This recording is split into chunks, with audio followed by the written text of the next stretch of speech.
দুপুর 1টায় deputy civil surgeon Ratan Khisa সাহেব আমাকে ফোন দিয়ে জানালেন বাইবনসরা এলাকায় 17 মাইল এলাকায় একটা বাড়িতে একটা লজ্জাবতী বানর আছে।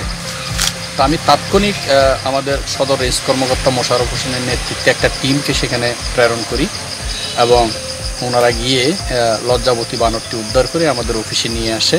আমরা পরীক্ষা নিরীক্ষা করে দেখলাম এটা সুস্থ আছে এবং এটা আজ বিকেলেই আমরা আলুটিলা পর্যটন এলাকার পাশাপাশি আর কি এখানে প্রাকৃতিক বনাঞ্চলে আমরা এটা অবমুক্ত করলাম।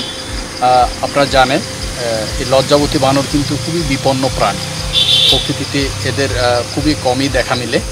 আমরা গত সপ্তাহখানেক আগেও আরেকটি লজ্জাবতী বানর আমরা উদ্ধার করে